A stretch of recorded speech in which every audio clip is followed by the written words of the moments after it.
भाषा तथा व्याकरण पढ़ाने जा रहे हैं। भाषा तथा व्याकरण ऐसा एक टॉपिक है जो क्लास 6 के लिए भी बहुत इम्पोर्टेंट है और 7 के लिए भी बहुत इम्पोर्टेंट है। तो क्या भाषा होती क्या है? भाषा शब्द संस्कृत की भाष धातु से बना है, जिसका अर्थ है बोलना। इसका पहले हम अर्थ समझेंगे कि भाषा शब्द संस्कृत की भाष धातु से बना है, जिसका अर्थ है बोलना। जो हम बोलते हैं वो भाषा कहलाती है। अब देखिए अर्थ के बाद इसकी परिभाषा।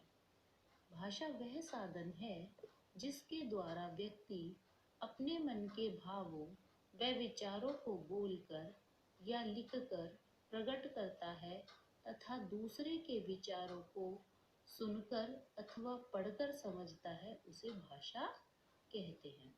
तो भाषा के द्वारा बेटा हम क्या करते हैं? अपने मन के भाव और विचारों को बोलकर या लिखकर प्रकट करते हैं और दूसरे के विचारों को सुनकर या पढ़कर समझते हैं।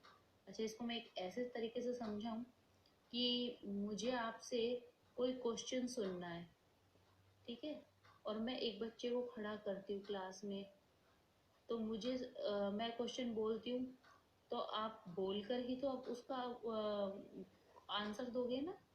तो आपने उसका अपने विचार प्रकट किया, आंसर जो भी है पूछूंगी। तो कैसे?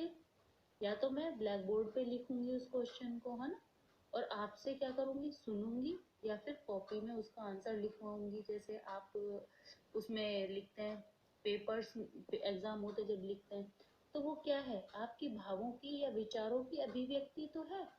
तो लिखकर या बोलकर हम जो विचार प्रकट करते हैं उसे भाषा कहते हैं। भाषा के दो भेद होते हैं, मौखिक भाषा, लिखित भाषा। कौन कौन से भेद होते हैं? मौखिक भाषा, लिखित भाषा।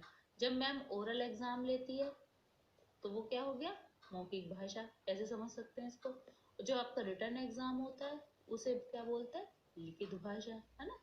तो क्या होता है देखो, मौखिक भाषा, इसमें वक्ता बोलकर अपनी बात कहता है, वह श्रोता सुनकर उसकी बात समझता है, ठीक है। इसका कैसे डेफिनेशन बोल सकते हैं? भाषा का वह रूप जिसमें एक व्यक्ति बोलकर विचार प्रकट करता है और दूसरा व्यक्ति सुनकर उसे समझता है, मौखिक भाषा कहलाती है।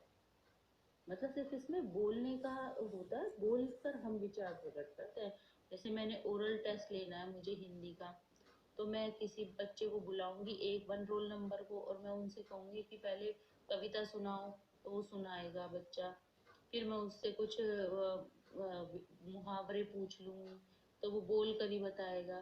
तो ये क्या हो गया? मौखिक भाषा का उदाहरण हो गया। टेलीफोन पर हम जो अपने एक दूसरे के हालचाल पूछते हैं, अपनी बात शेयर करते हैं एक दूसरे अपने रिश्तेदारों से, मौखिक भाषा हो गया। रेडियो के कार्यक्रम, ये भी क्या है? मौखिक भाषा। नाटक देखते हैं, वार्तालाप होता है, ये सब मौखिक भाषा के रूप हैं, उदाहरण है। लिखित भाषा क्या होती है बेटा? भाषा का वह रूप जिसमें